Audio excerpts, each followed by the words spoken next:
Hello there. It's another installment of The Sages, and boy, am I glad to come your way.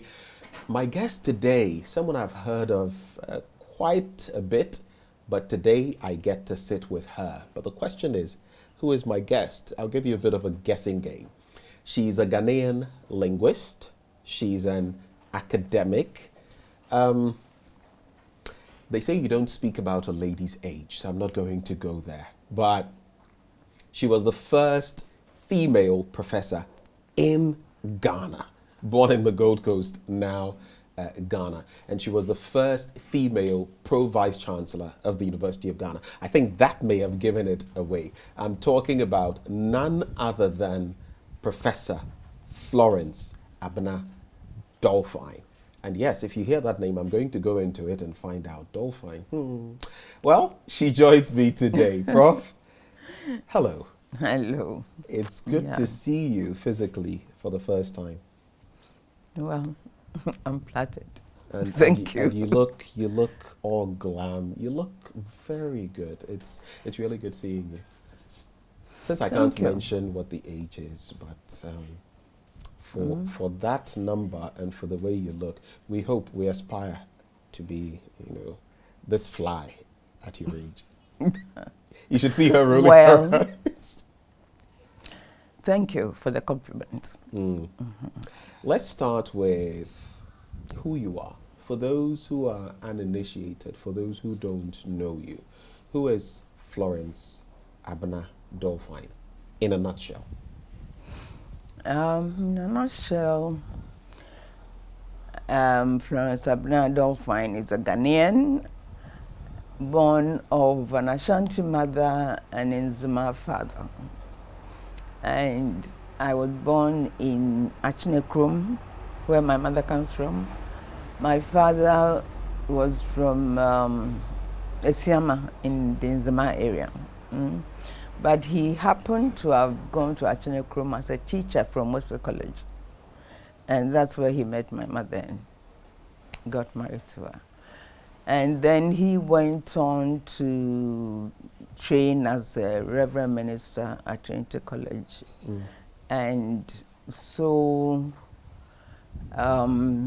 he taught in Nkrumah and other places. And because he was in Wesley College, he got to know about Mofretro, which is a girls' primary school there. So he encouraged his friends in Nkrumah to send their girls to Mofretro.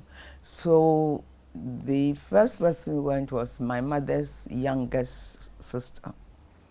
She turned 96 not so long ago. Wow. Yeah. I see. So I think there's something in the genes, huh? Wow. Yeah, actually my grandmother had 10 children, 5 boys, 5 girls, and they all lived into adulthood. So I think I've been lucky because I happen to actually have a sickle cell trait. I'm AS. Okay. So growing up, everybody knew that, I was somebody who is always falling sick and so on.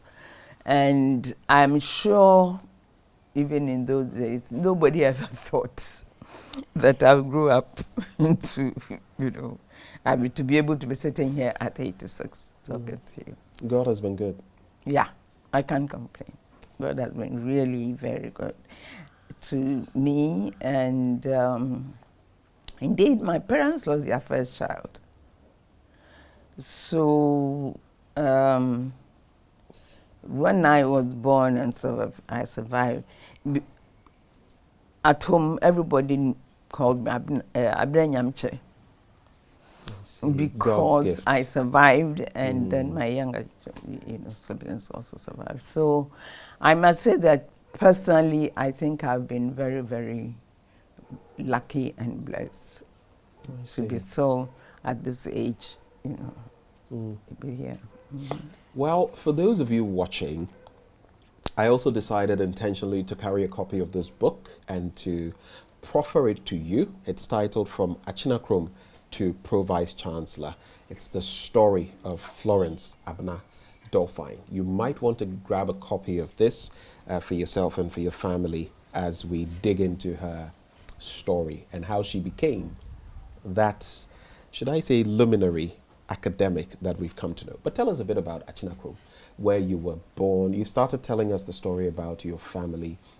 Yeah. What was the family like? What were your parents like? What was growing up like? Well, in Nkrumah really is known in the area because the Methodist Church, you know, established a school and a whole lot of things. I think the town really is lucky to have had the Methodist Church. And they must have been well received there, you know. Yeah, so next to Nkrumah is Onyi. And it's a very funny, it's something I always tell people. I met this gentleman from Onyi. Onyi is very well known. It's a very rich, it has rich cocoa farmers there. And he met me and said, oh, I hear you come from Nkrumah. I said, yes. Nkrumah dear. And Onyi dear, sika ne wo, cocoa sika. Nkrumah dear.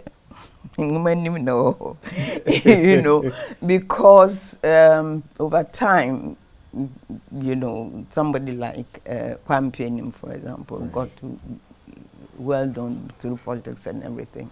And for typically an Ashanti family to have a woman go through school and so on.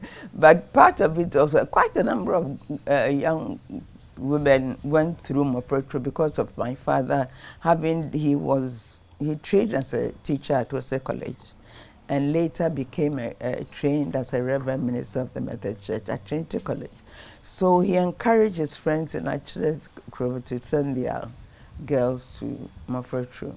So quite a number of, I mean, if you think of a typical Ashanti village, I mean, nobody encouraged girls' education to any high level.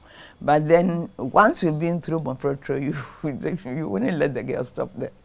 You know, they will either go to a college to train as a teacher or go into, my aunt, for example, my mother's youngest sister went trained as a nurse, you know, became a nurse and so on. So I think I can always say that the Methodist Church really has done a lot for that little town, yeah.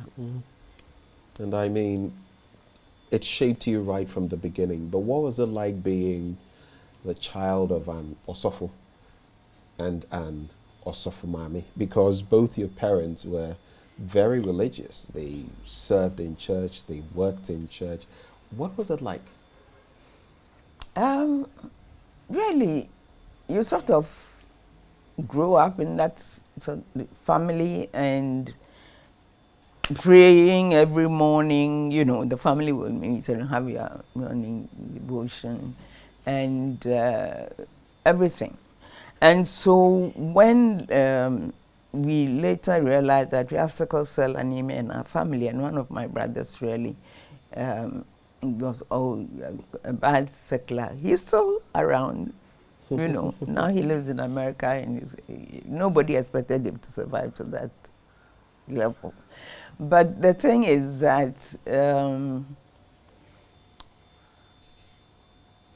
you know, when I was a child, I always remember that my recitation, my poem was the Methodist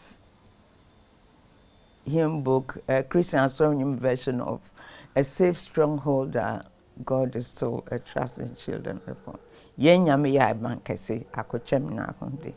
then the rest of it, you know. So anytime I was asked to say a recitation, that was mine. And my sister's was "Just as I am without one plea, you know, and recited. So I think that must have shaped us in a certain way, which made us have like self-confidence and know that nobody can hurt us. And the also interesting thing is that because my father was in Zuma, everybody decided that, you know, the Ashanti attitudes, all Nzimans are witches and wizards. So, you know. The stereotype. Exactly. So that really also made us have a lot of self-confidence. Because in boarding school, if anybody took anything, hey, when Florence enjoy new, you know, you won't sleep tonight. And that was it. So it was quite an advantage being in Zuma. I see. Yeah. But of course, those stereotypes have been demystified, and now people. I know. Yeah. But the beauty of it is that whereas, you know, people thought they were insulting you, we just took it that, okay, I'm in Zuma, so if you take my notebook or anything, you won't sleep tonight. You appropriated it. Oh, yeah, sure. And people were free to do anything against you, to cross your path. Yeah. So it's something which also, I think, instead of making me feel intimidated, I just took it as a privilege, you know, and everybody said, oh, you know, you don't do this to Florence, you don't do that. And it's, I think I could have become so depressed by that type of attitude. Yeah. But I said, okay, too bad. I mean, I couldn't change my Nzima thing, okay? So it was what it was. Yeah, so I took advantage of it. You were served lemons and you made lemonade out of it. Yeah. But let's talk about your parents being Methodists. Mm-hmm. Were they rather strict? Would you even say stringent with you in terms of how they brought you up? Or would you say they did what was right, what was exactly what you needed to polish the rough diamond of your life to make it the gem that you've become? Well, actually, I think I believe my, the parents' first child was a boy. And he passed on quite early. Later on, we realized that I think it's from my father's side, there is sickle cell anemia. And so they lost their first child, and that's why then I came, and after me was my sister. And you know, those days, having a daughter was a problem, because she'll grow up and get married, and then you lose a type of thing. And therefore, when then I was born and followed by another girl, my father is supposed to have said that if God wouldn't give him a son, he would make sons out of daughters. And he just devoted so much time to teaching us everything he thought children should know. And there were a whole lot of fancy hymns that we learned off by heart. And those were the recitations when we were called to say something. And I think that type of closeness for young girls to be to their father made a lot of difference to our lives. Because, you know, instead of feeling sorry for himself that he's got daughters, he made sure that the daughters would become. And so by the time the boys came, he had spent so much energy on us. I suppose, you know, he wasn't as strict on the boys as he was on us. And you've already started talking about your father and how he started teaching you and the many things you got to know. Let's segue into your academic pursuits. You've spoken about Mofatro At what age did you first get into school? You know, because my father was a teacher, I was taught a whole lot of things at home.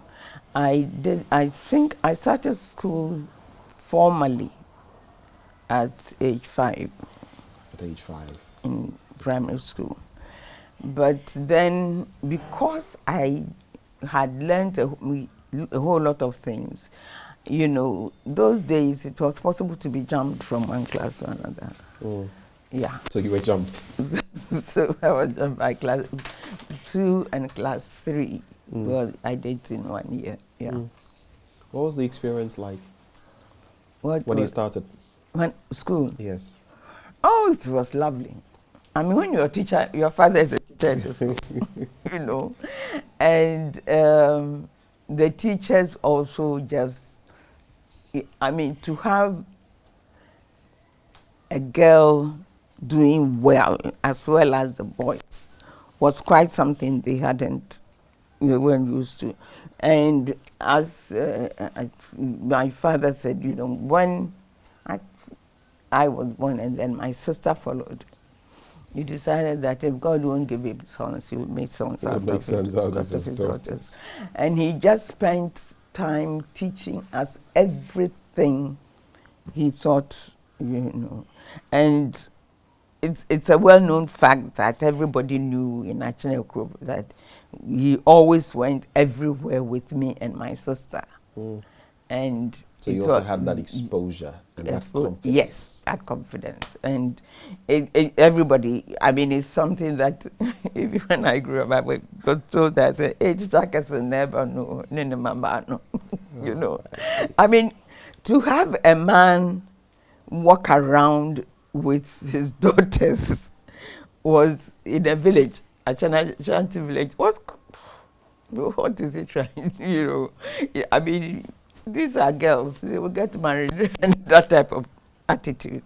But he just decided that, okay, he will just do what he could with us. So I think that was an advantage, and it also created in both my sister and myself a lot of self-confidence.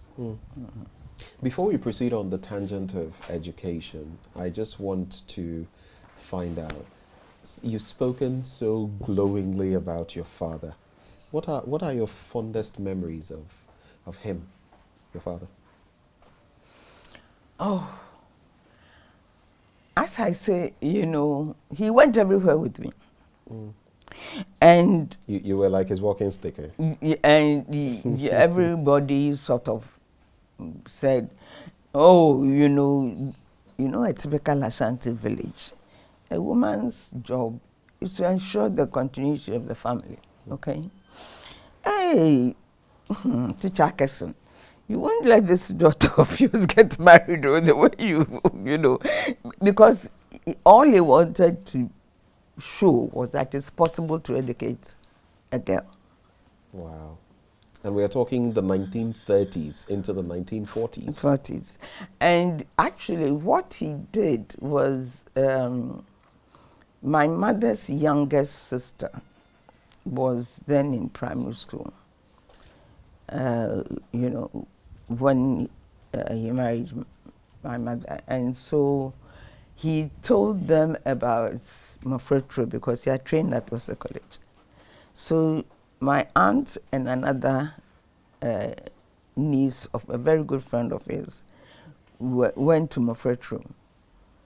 And when they finished, my aunt continued and trained as a nurse. So it became clear to people that it's possible for a girl to go through school and not get pregnant and train for a profession. And also rub shoulders with the boys and beat them at their own game. Exactly. So I think, you know, that must have really made a major impact on Nkrumah. And I've heard people anytime they say, oh yeah, as for Nkrumah, it's noted for education. And it's noted for education not because the boys also were doing well. Like, you know, as I say, Kwampian is from there and all that. And so it became clear that even girls can also have education. Yeah. You could almost say that in Nkrumah, that germ, the spark, as far as feminism or female education taking off, was your father. You could say that, right? Yes, yes, definitely, because my aunt was quite something. So, you know, and then they realized that when they've had education, the educated men in Kumasi and in the area would come and marry them, and so they will also get bigger positions and have their children also, you know, educated and doing well. So I think that it became clear that, and I think now everybody knows that if you have an educated woman, the impact she makes on her family is very, very remarkable, because she is there with the children all the time. The father is always, you know, busy going to work and that type of thing. And it makes a lot of difference to the children that they raise. Right. Yeah. On your educational journey, you at a point had to move from Achinakrom to Longoro, from Longoro to Kintampo, Wenchi. It was a long, winding, maybe even torturous course. Yeah. Did it impact your education in any way, having to keep moving like that? Not really, because my father was a teacher, and everywhere we went, you know, I mean, he made sure that we went to school, whatever level it was. And as for, you know, Longro, I was little. I think I was, but there were no nursery schools at the time, but he made it a point that his children, you know, he taught us to read and write at home before we went to school. So it didn't really have, and the advantage of being sent to Mafretro is that then you are in boarding school, so it didn't matter whether he got transferred and that sort of thing. Yeah. And then bringing in Mofratro, there was also Wesley Girls High School. Yeah. I don't know how often you go to your alma mater, but if you contemplate the experience then and what the school has turned into now, would you say those principles, those ideals, those values have stuck? Would you say that? Actually, I haven't been in touch with Mofretro much, you know, because I am rather speaking of Wesley Girls. Wesley Girls, I've been in touch ever since I left, and I just, the experience there was something else, and you know, the confidence that you get, you know, from, I think that for a girl to do very well in a mid school, she needs to be tough. Fortunately, me, because my father was in Zama, everybody sends me nyanyan. You know, so if anybody took my book, I say, you, whoever took it, if you don't bring it, you won't sleep tonight. So I just catch you on the fact that, yes, if you say I'm a witch, you make sure that you don't sleep. And interesting enough, you know, it worked. It works for you. Wesley Girls has come to be an institution where women, girls, get formed, and a lot of their products become very prominent people in Ghana. How much of an impact would you say Wesley Girls had in terms of molding you, shaping you into the woman you've become? I think, you know, I believe that girls who go to mixed schools, and they really have to be tough to be able to do as well as girls who go to girls' schools. I don't think that the teachers in Wesley Girls were any special or better than girls who went to Achimota and so on. But the thing is that boys can be very intimidating. You know, and particularly Ashanti Obansoso. You know, the way that expression would get stuck into your mind in a way in which, if you don't have parents who give you self-confidence, you will just not make it the way you really want to. Because, you know, when I was growing up, hey, Teacher Atkinson, the way you are bringing up your daughters, they wouldn't get married though and have children. Can you imagine? And we were little, you see. So you sort of grow up knowing that, yes, you are a woman and your job is to become a wife and a mother, okay? So if then you are having education and competing with boys and so on, you are not normal. You seem to be the odd one out. Exactly. You know the way they say it, you need to. As though it were negative. Yeah. That really, I mean, if you are, you know, a woman, why should you? Oh, your job is to become a wife and produce children, and therefore you don't even do. You know, I mean, those days growing up, this aunt of mine, Amanda's younger sister, who went to Mafretu, she became a nurse, and so that was a woman's job at its well. And she also got married to one of the professional men, educated men in the neighborhood and all that. And her children are all done very, very well. But, and I think gradually in Nkrumah in the area is noted for the fact that they have trained women who have also become professional and done well, you know, and got married and had children. I mean,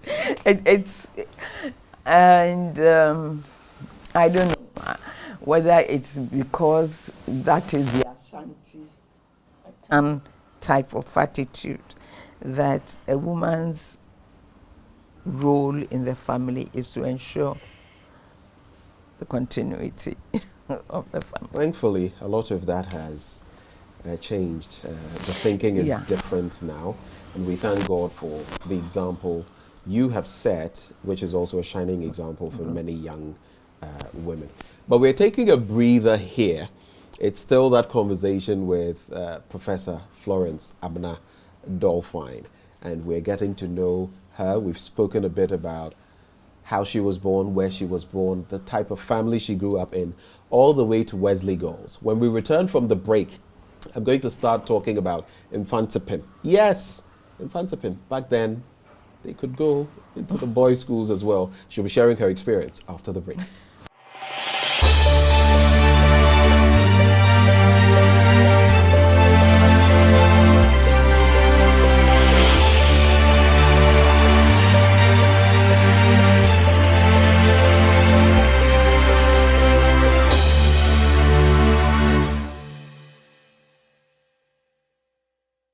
Welcome back on The Sages. My name is Benjamin Akakpo, and today I have the pleasure of being here with Professor Florence Abena Dolphyne. And yes, I'm promoting her book as well. If you've not grabbed a copy, you should grab a copy from all the major bookshops across Ghana, from Nkrumah to Vice Chancellor. It's the story of Professor Florence Abena Dolphyne, and she's my guest on The Sages today.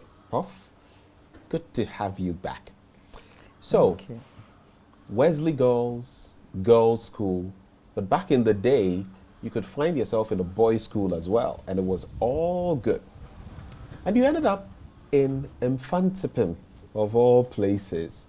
What was it like being there with the boys? I don't know whether they were naughty or kind to you, but what was it like? Especially looking at the difference between Wesley girls and Nkrumah.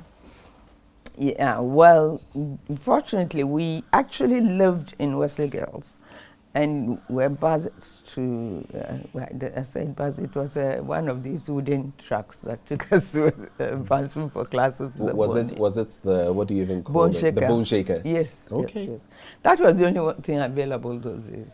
I mean, I think maybe schools like Achimota would have buses, but that was the, even when you had to go to a hospital, your friends have to help you to get into the bone shaker, and then you go to Cape Coast Hospital. Yeah, so we went to Nkrumah in the morning for classes, and that's where we would have breakfast, and then after classes, at the end of the day, we will have lunch with the boys, and then the school lorry will come and take us back to Wesley Girls. I see. So we were there with the boys most of the time, you know, and we had one thing we couldn't get used to was that we go to the dining hall and we will be sitting there taking our time eating. The next thing you know, the boys have finished eating and they started talking, and you say, wow, and we haven't finished. So really, we got the kitchen staff at Wesley Girls to know that as for lunch, we will never finish lunch in Nkrumah. So they would always have something nice for us when you get back, you know. Because there were not many of us. There were, how many? There were 3 ahead of us, and you were 5. So 8 girls, you know. Only 8 of you? Yeah. Who were in the 6th form. So 3 of them had already gone to started classes in Nkrumah before we went. I see.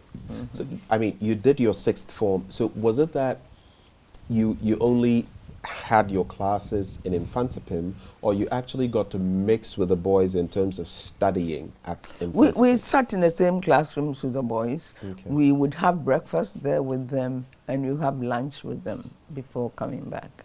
I see. And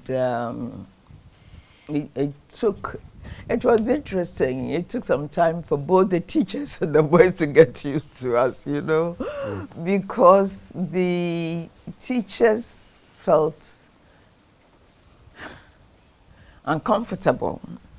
Because, you know, if a boy did something sort of silly in class, they would, they had no problem telling them off, you know.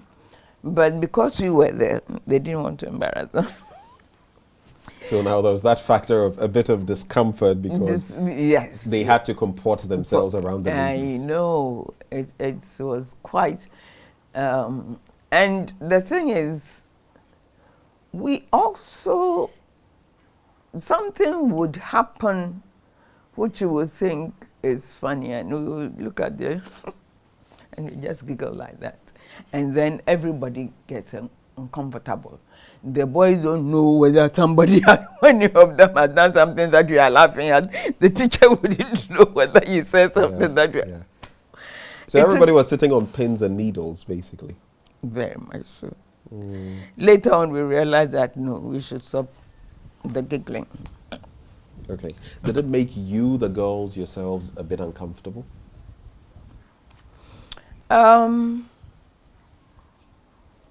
Actually, the boys knew that they couldn't be unpleasant or nasty to us. The teachers knew they couldn't do the same thing they do to the boys to us.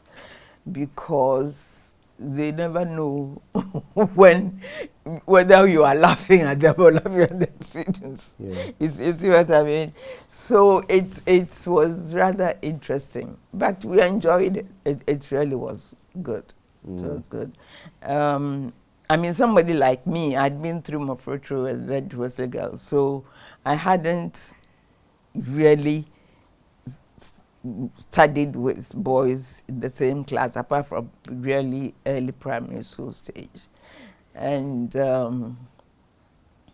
it was quite, it took some courage for us to put your hand up and answer a question.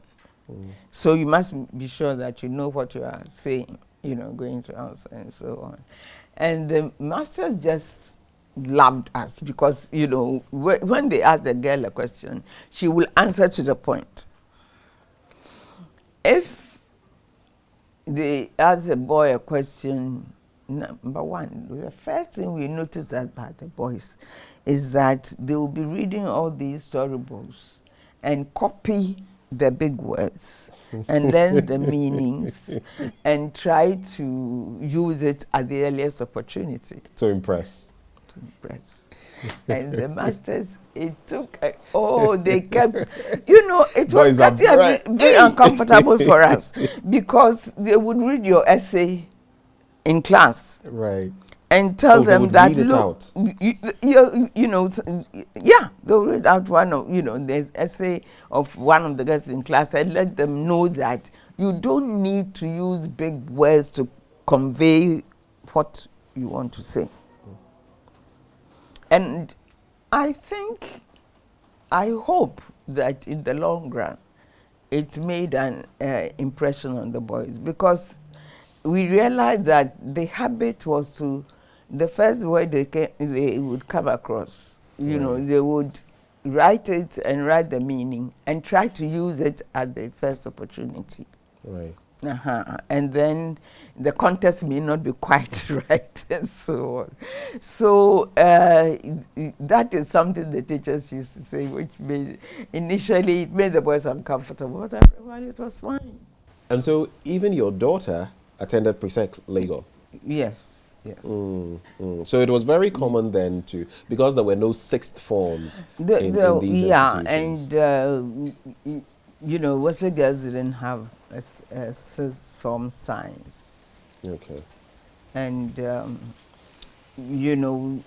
those days the science teachers were usually white women in the girls' schools. I see. Yeah, because the girls' schools happen not to have too many female science teachers. Wesley girls, the science teachers were all white. And we didn't have a sixth form science, so she did a sixth form at Presec. And we went to Nkrumah because we didn't have, we did arts, but we didn't have even sixth form teachers for arts. Those days, Wesley Girls was a Methodist school, and all these mission schools had white women who were these lecturers in science and senior sort of subjects and so on. And therefore, it wasn't very easy. I mean, there was a limitation on the different types of courses you could do. So, yeah, we had to be, in fact, we were my year group was the second batch of girls from Wesley Girls who did their sixth form at Nkrumah. So we went with the school lorry in the morning. The lorry would drop us at Nkrumah and then take those who were going to Cape Coast Hospital and back. And then we'll stay, and after classes, so we would normally have both breakfast and lunch at Nkrumah. And then return. After classes, we go to, yeah. In fact, Lucy herself, Lucy Quist, whom I mentioned, also attended Wesley Girls High School, and then went to pre-sec. But from there, you studied at the University College of the Gold Coast, or University College of Ghana. Ghana, yeah. And then you proceeded to the University of London and came back to actually assist, to teach at Legon, the University of Ghana.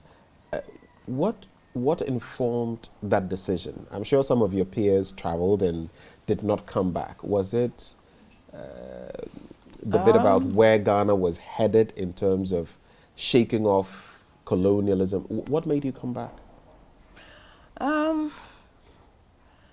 Actually, it was Legon was still a London University College. And so the London University, those of us who had, first class or upper second, normally went to London to do our postgraduate studies there, yeah. So that's how I went. That's how you went. What did you study? I had done English language and literature, and I went to London to do linguistics because Professor Nkrumah, who was then in African Studies, the head of African Studies, they were encouraging people to now study the linguistics of Ghanaian languages so that they would, we could promote the study of the Ghanaian languages beyond just reading stories and that type of thing, I see. So that's how I ended up with linguistics. That's interesting. And it was the field that you focused on, basically. But what would be some of your fondest memories at the University of Ghana? University of Ghana?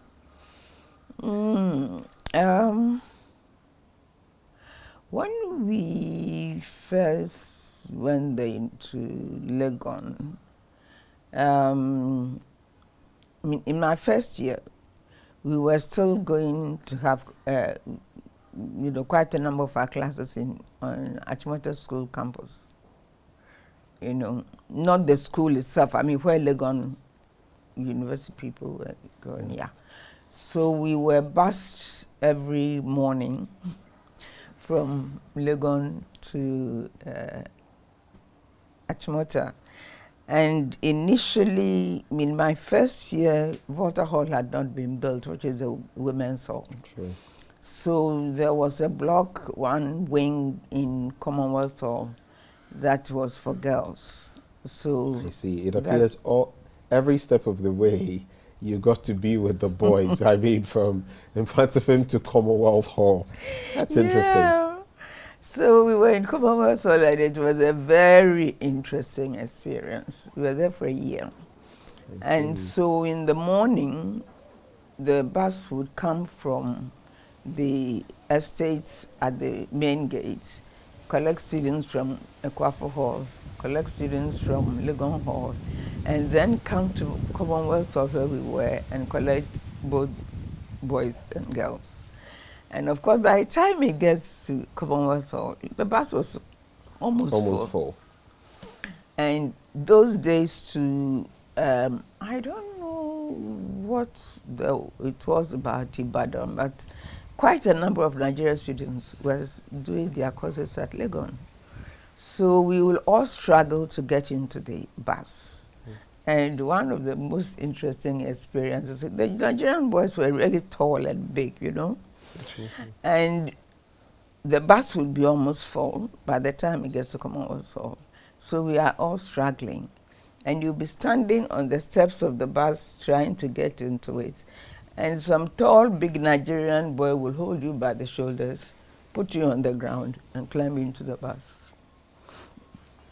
And then we have to wait till the wooden mummy trucks, we call the bone shakers, would then come round and collect the leftovers sort of thing. So we would climb into these wooden truck lorries to go to classes at Achimota because Legon didn't have enough lecture rooms. Wow. And you had to do that throughout that period? Oh, I tell you, you climb onto the lorry on the boat and go to Achimota School. But I remember those experiences. It was something else. You know, the Nigerian boys who came to Legon, I think most of them were not just straight from Sitford, you know. So they were all these very big, tall. You think they were older? And they would hold you by the shoulders from the steps of the bus, put you down on the ground and climb into it, because they have traveled all the way from their country. They are not going to waste their time with not miss classes. It was quite an experience. So most of the girls, sometimes we just waited till when the buses have gone, then the mommy trucks will come and pick us. And you would just board them? We wait for them, and we go for our classes in Achimota. So it wasn't until our second year that the lecture rooms were ready in Legon. And as I say, at the time, in my first year, Water Hall hadn't been finished. So we lived in 2 blocks in Commonwealth Hall. Commonwealth Hall, the central part has where the dining hall is at the end, and the girls, we lived in 2 blocks on the other side. So we would have our meals with the boys and then go for classes, yeah. Well, that's my former hall, by the way. Commonwealth? Okay. Commonwealth Hall, yes. But while at the University of Ghana as a young lecturer, you formed you nurtured some pretty interesting relationships. You mentioned ethnomusicologist Professor Nketia, of blessed memory. There's also Reverend Professor Gilbert Ansari, whom I have actually interviewed on the Sages. Yes, when I interviewed him, he was 93. I think he should be pushing 94 now. Yeah, Gilbert. What was the experience like, being with these like-minded people, and some of the, the interactions? What were they like? Okay, both of them actually were into linguistics, Professor Nketia, of course, was a musicologist, but he had also done quite a bit of linguistics when he studied in London. And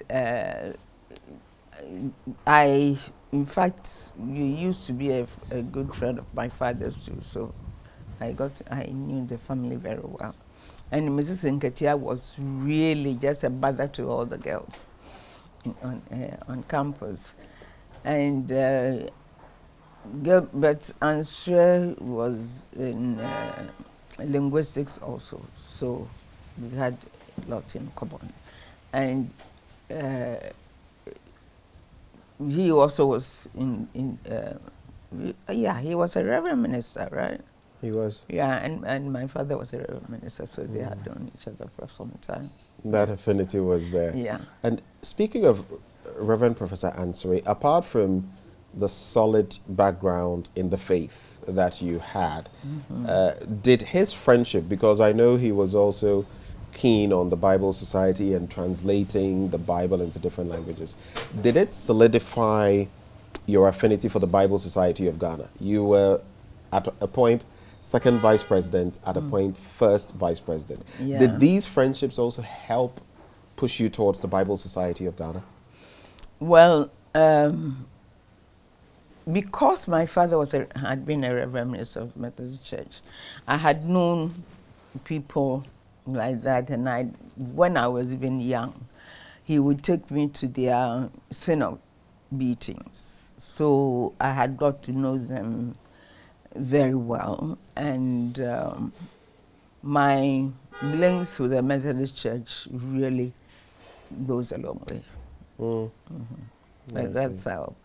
And Gilbert Ansari, as I said, because he also was in linguistics in Legon, but he was in African Studies, like Professor Nketia too. And I was in the Department of Linguistics, which I just started. When I was a student, it used to be the Department of Phonetics for the English department. And I did my special paper in phonetics when I did my degree at Legon. Yeah. That's how I ended up going to London to do linguistics because they were going to expand that department into a linguistics department. Mm. Now, the economic situation today is one that many of us lament about.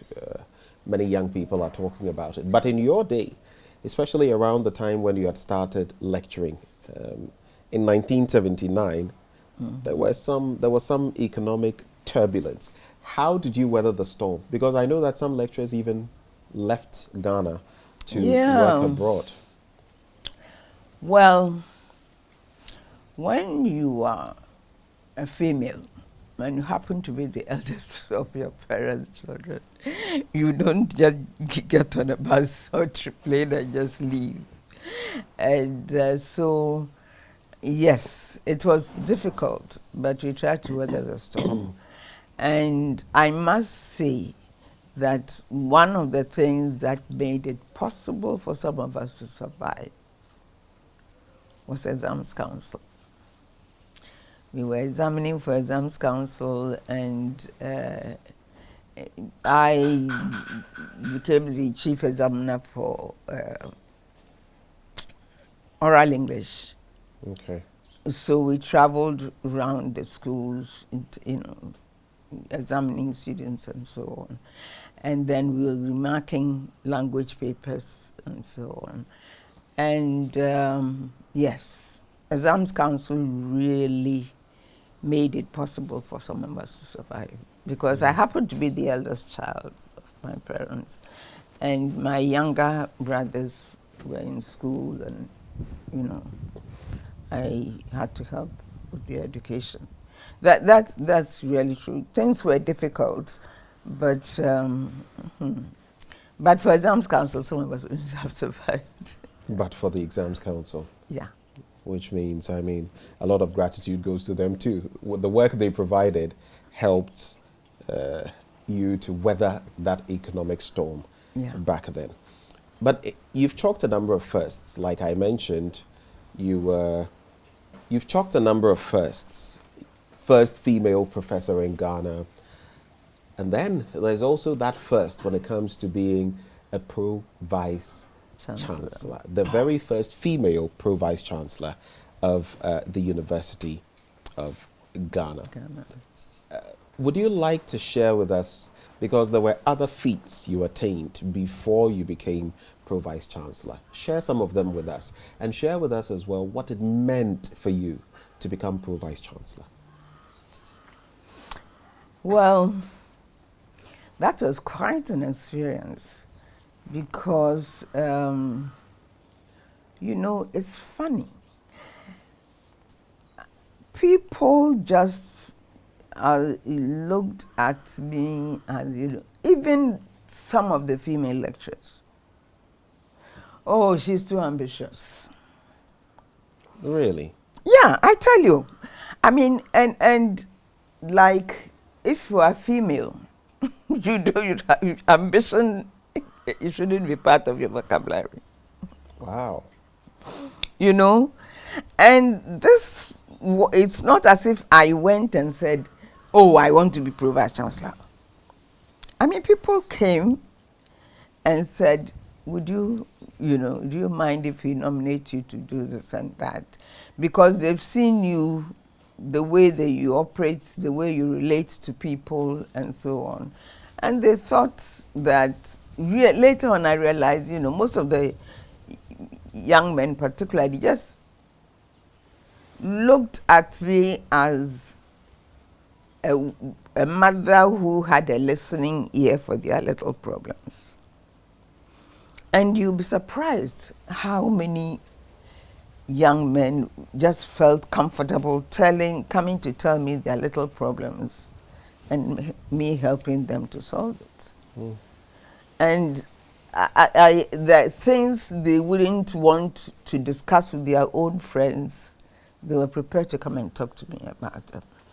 And issues that they felt were important for the university community, they would come and let me know ahead of time. And then we discussed the way to resolve some of those problems. And, you know, we went ahead and did that. And I think that was one of the advantages I had, that when,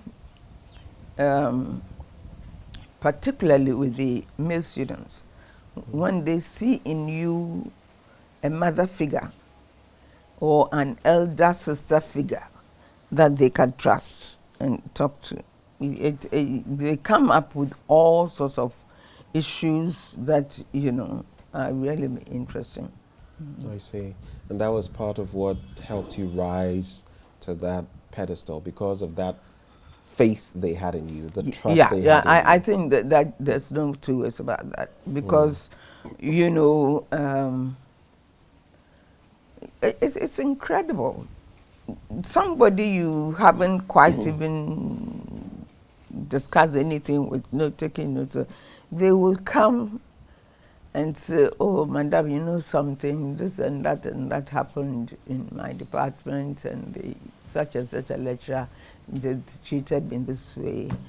And I will find a way of talking to the particular lecturer, not mentioning the student, but obviously if a student will come to me and tell me, that is the person's normal behavior, you see. And I think maybe the advantage that I had as a woman is that depending on the way you talk to the male lecturers, they see you as an older sister or an aunt or something.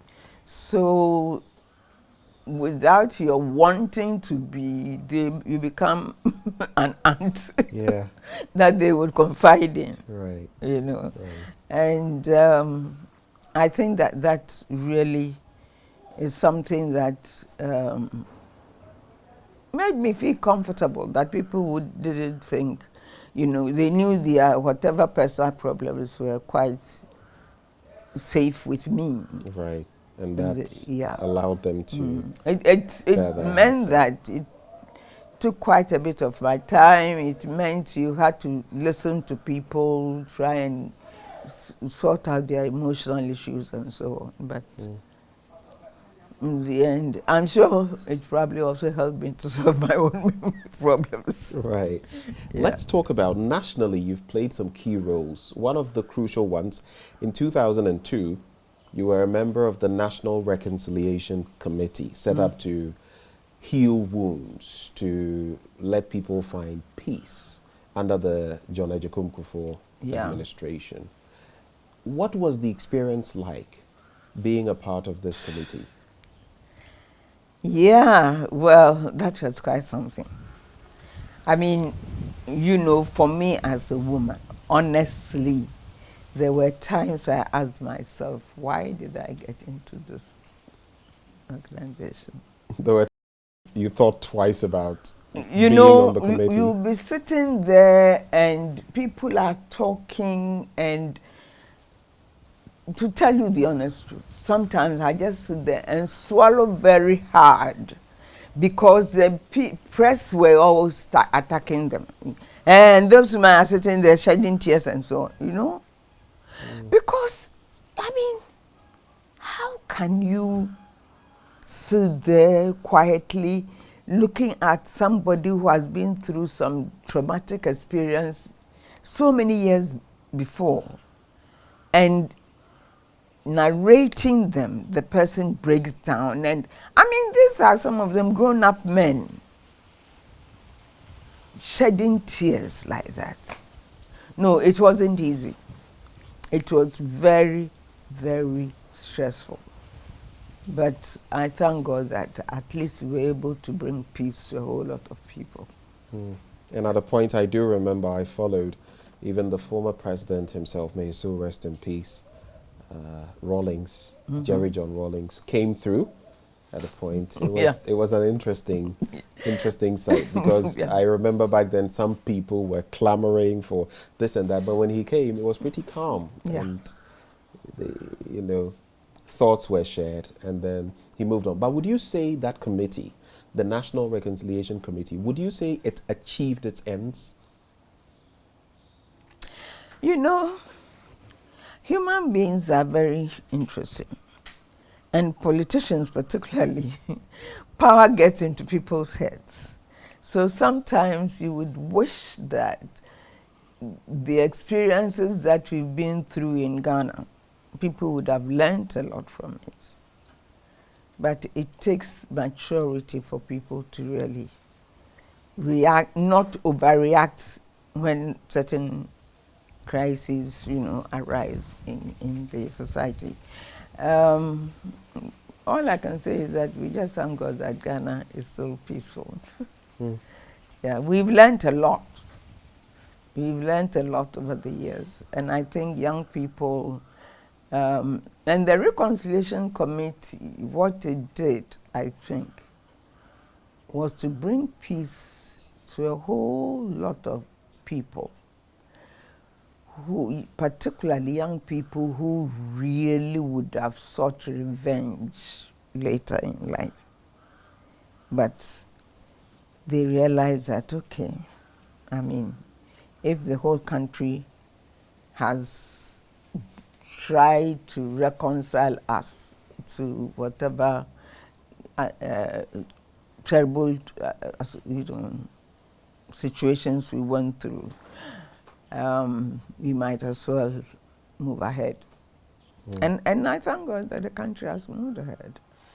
The country has moved on. Let me take you back a bit, because being born in the 30s meant that you lived through a certain enigmatic period that many Ghanaians in your age bracket remember fondly, the Nkrumah era. Well, some with some fondness, others with some not so fond memories. But when I mention Nkrumah, what comes to your mind, the Osajifo? Today, some go as far as denigrating him. Some say he's not the founder, sole founder of Ghana. But others say he is. Others say he has contributed more than any of our leaders has contributed to our country. What do you remember Nkrumah for? When he stood on a platform to speak, he had a certain appeal to a whole lot of people. He was very charismatic. Very much so. And I think one of the best things he did was to have married that Egyptian woman. Fathia.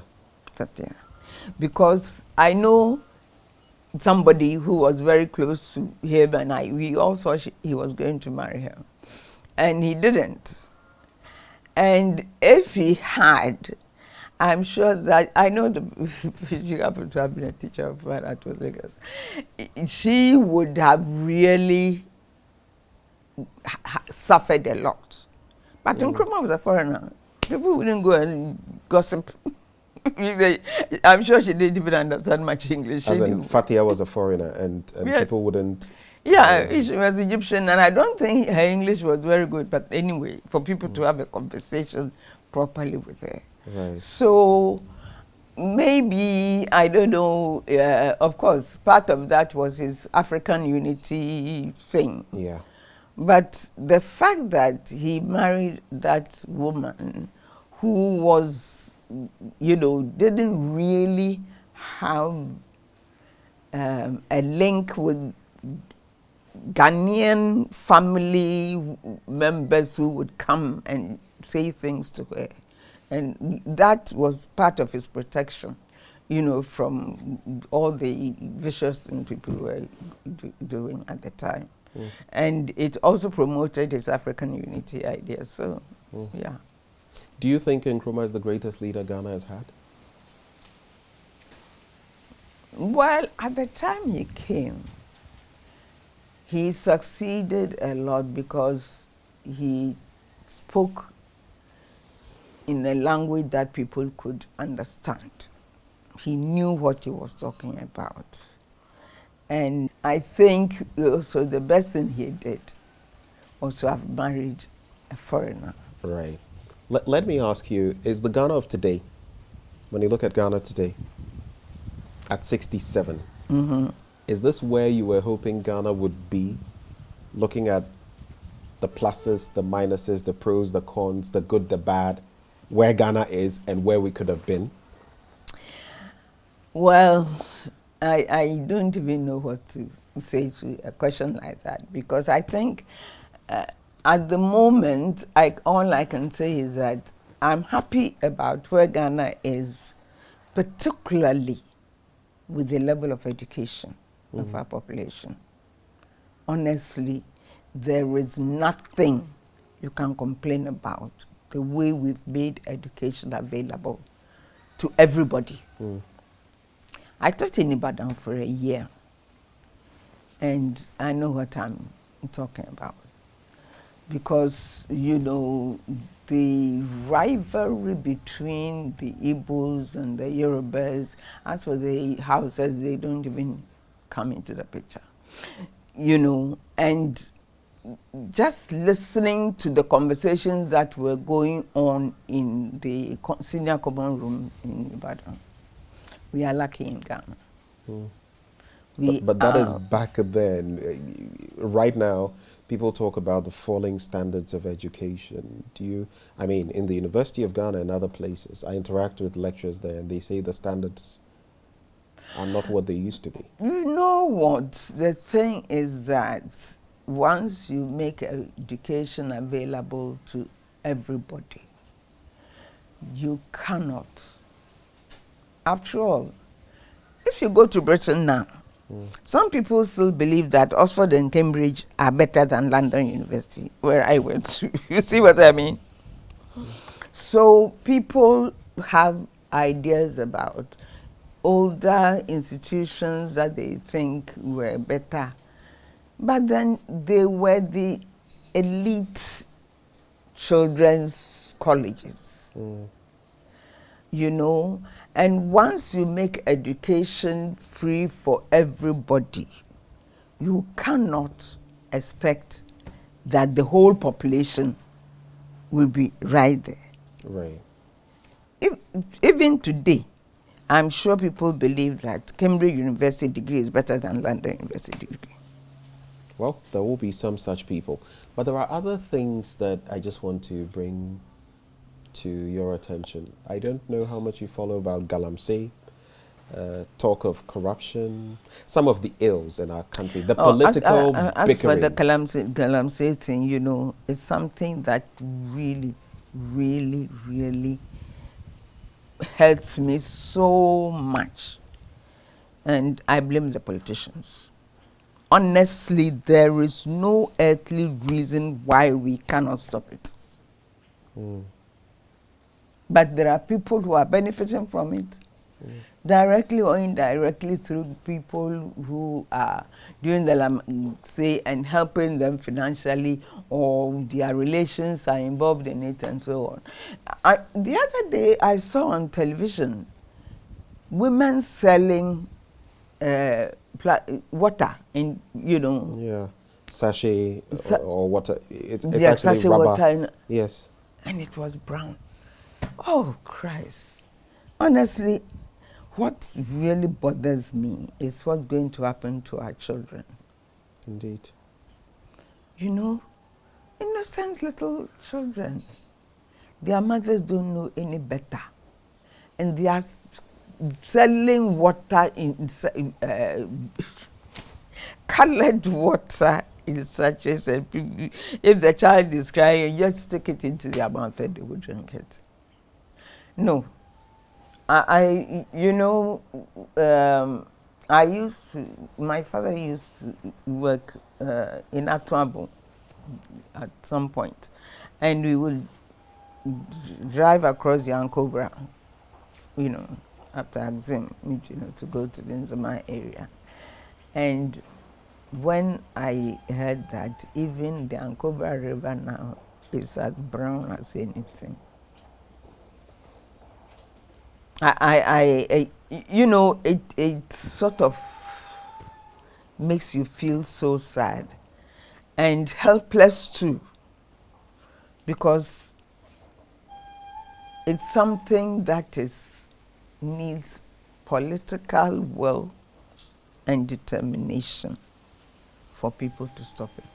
But as long as people are making money out of it, They just sit there and quite comfortable about it. How can a woman sell sachet water that is brown, so that when a child is crying at the back, she will just stick it into her mouth? And the mother thinks it's not just mud, because there are chemicals that the people have put into the ground. No, I think that it needs a very big, strong political will to put an end to it. We're almost at the end of our conversation.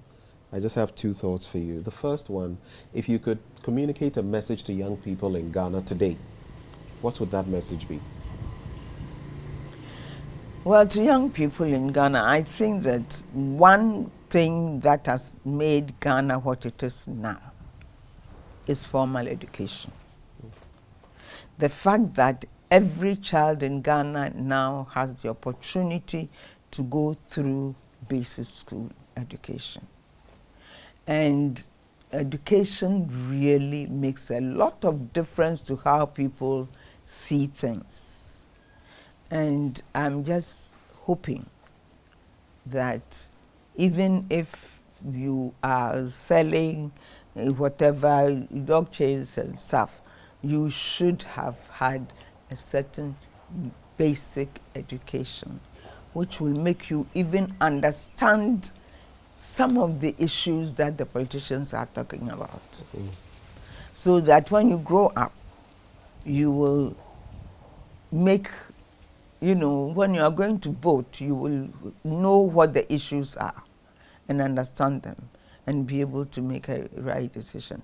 Because there is nothing like education to change people. Right. And if we have a general education throughout, one day people will think twice before they vote for somebody, even if the person has given them money. Indeed. Nothing like education. Now, this bit, when it comes to our leaders, ahead of election 2024, people have been talking about peace. People have been talking about no rigging. People have been, there are so many things people have brought up ahead of the elections. The U.S. Embassy has said anyone who speaks in a certain way that sort of diminishes or works against democracy in Ghana, you may not get a visa and all of that, as some sort of disincentive.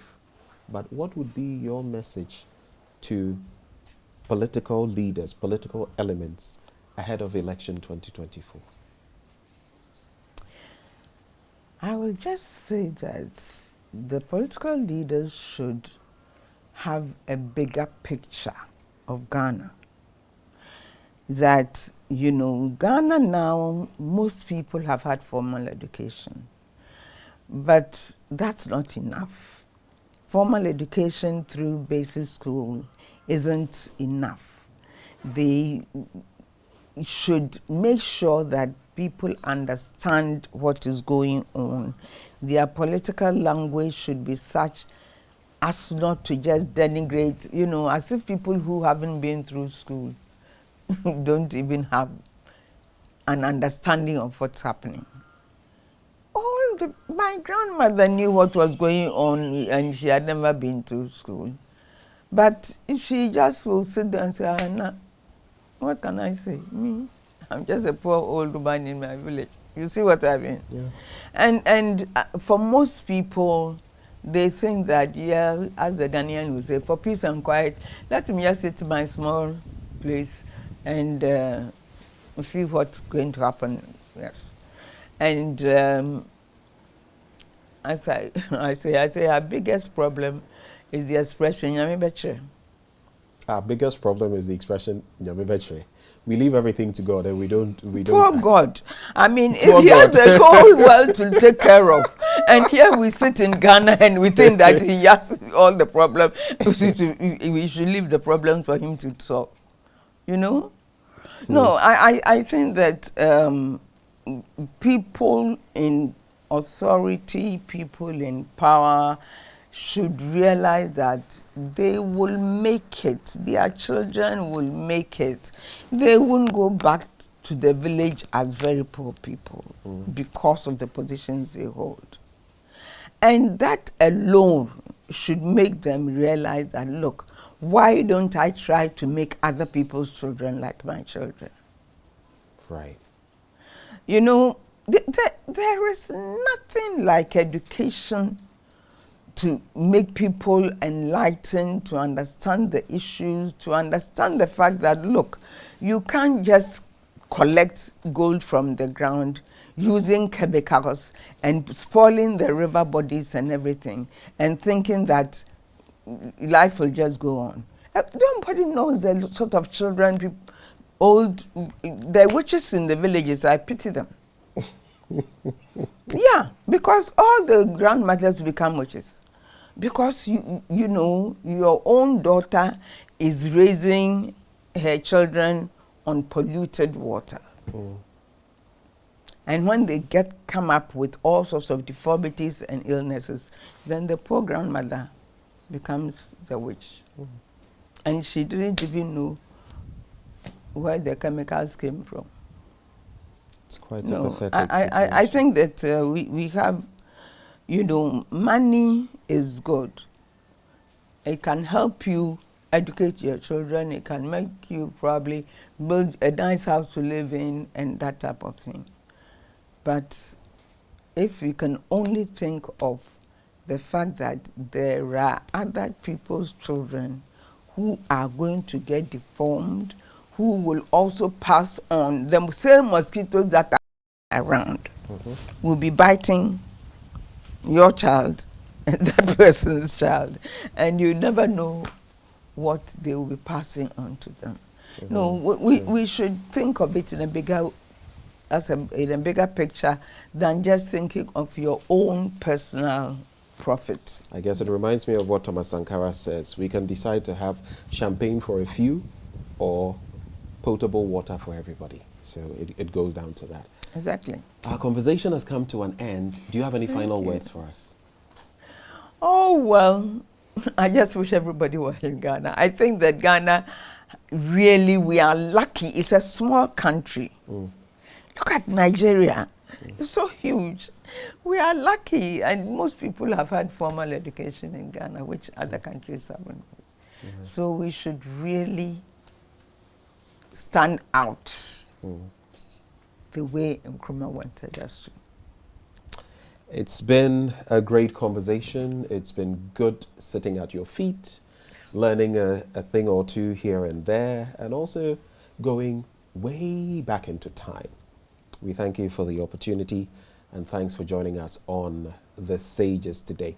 I would like to conclude by saying once more that there's this beautiful book from Nkrumah to Pro Vice Chancellor. I intentionally brought the copy so that some of you could go and grab it. It tells you the story of Professor Florence Abena Dolphyne, the first female professor in Ghana, first female Pro Vice Chancellor of the University of Ghana. Once more, thank you so much. Yadasi. Thank you very much also. Okay, so this is how we cap off our Sages conversation today. It's been a pleasure coming your way. My name is Benjamin Akakpo. To you out there, thank you for watching.